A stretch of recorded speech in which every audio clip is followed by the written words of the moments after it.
try the chicken feet next. Most of the meat is on the paws, like right here, on the palms. This is where you want to hit.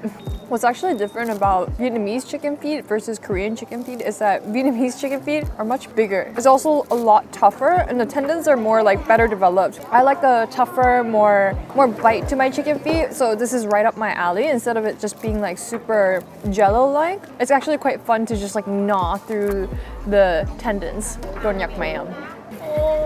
아니 나 내일 때문에 못 먹을 것 같아. 이거 스모키. And they also have banh mi on the menu, which is just bread. And they also grilled this with a little bit of oil and just like roast it. And it gets super crispy, kind of like flattened thin. I think mainly because you want to be able to skewer in the bread, and if it's too fluffy, it's gonna burn on the side. So it's almost like a panino, which is the plural of panini, which is something you should know if you're a foodie. It has like a sweet glaze that's like basted on top of the bread and then toasted. I'm assuming it's the sugar glaze that's helping the caramelization happen a lot more evenly on the bread, also the chicken and the sauces and everything. So you kind of have this almost creme brulee like first crunch when you bite into the banh mi. I'm gonna try the gizzard next. I love gizzard. It has like minerally taste. And this one, there's a lot of red pepper flakes that's put on top, and it's like Vietnamese red pepper. So it's quite spicy. Nice bite to it, but definitely spicy, even for me who can handle spice. And you can only really do cooked gizzard if the chicken is really fresh. So it means that they have like a great chicken supplier, which makes sense because it's a grilled chicken restaurant. But to be honest, I'm much more of like a thigh guy than a wing guy. So thick thighs save lives. Like the smoke is permeating through the air. It's like super smoky in this street and everyone's just like huddled in a small plastic chair and eating. Great vibes. 2 more thighs, please.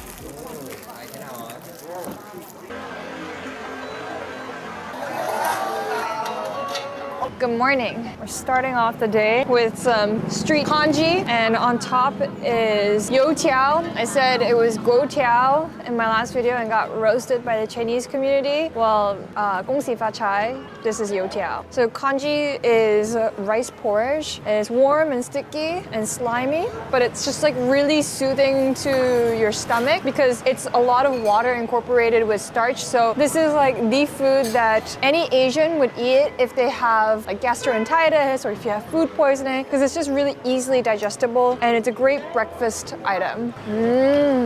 And the toppings for this one is some shredded boiled chicken. So what I thought was actually just like rice and water. The broth is actually chicken stock, which makes the congee really flavorful. And using the leftover protein, she shredded it on top as kind of like a topping along with some youtiao. And the kind of like ropey looking thing on top is dehydrated shredded chicken floss. That flavor of chicken is in the broth from the bones, the protein as topping, and another layer of concentrated chicken flavor from the chicken floss. And chicken floss tastes like chicken skin, just really concentrated and salty. So you don't really need any salt for this. Like the floss on top is your flavoring agent.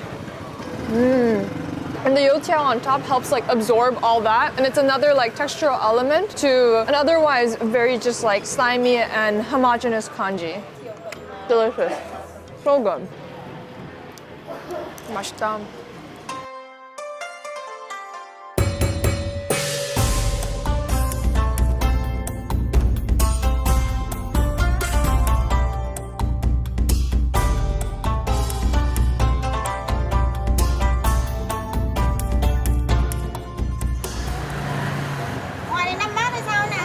This is our first bowl of pho bo, which is beef pho. And on top are some green onions and chives. Very simple. The broth, noodles, and beef on top. When she was making the pho, what I realized was that she cooks the beef, like the topping beef, into the stock soup. So you keep adding more layers of flavor as the day goes by. So I'm assuming by the end of the day, that broth is gonna be super concentrated and incredibly beefy. Ah, 맛있네. Wow, very good. The broth is insanely good. I'm gonna squeeze a little bit of lime just to brighten it up a bit. This broth is definitely a little more on like the saltier beefy side than the more like aromatic one. Honestly, my like biggest pet peeve for when people eat pho is when they pour poison and sriracha into the broth. I feel like that's an immediate deal breaker for me because you have this like beautiful soup that you simmer on like a rolling low simmer for a long ass time and you get this beautiful broth, and when you dump all that sauce in it, it just breaks my heart. Yeah, because we've been walking around a lot from place to place, by the time I go to the new place, I get really hungry, so it looks like I can eat a lot, and I actually am. I love beef pho. If I put beef pho against chicken pho, like pho bowl versus pho ga, I think it depends on the day, but today I'm definitely feeling beefy. We're on our way to breakfast number 3 because when in Hanoi, you gotta eat.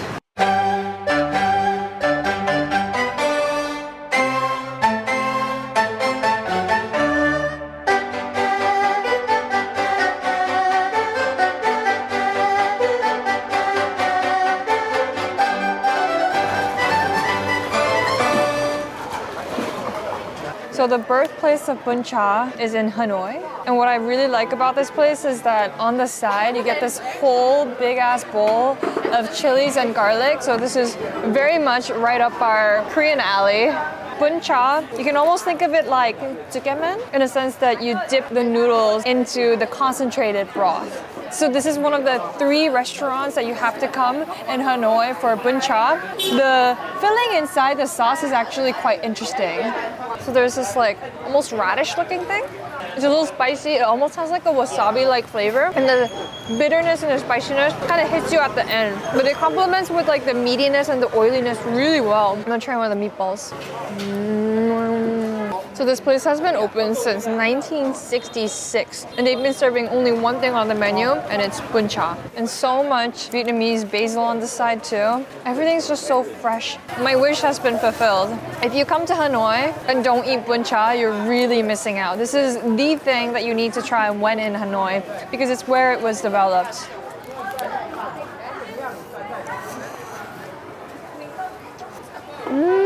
And there's also a variety of meats too. So you have the grilled pork that's sliced thin. You also get some of the meatballs. You get the vegetable along with the fresh herbs. And the combination is so addicting. And that like perfect amount of oiliness that rises to the top makes the whole dish so like luxurious almost.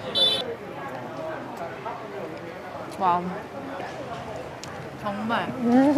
And I'm loving the DIY garlic action too. By adding the minced garlic at the end, it adds like a really nice punchiness and pungentness to the dish.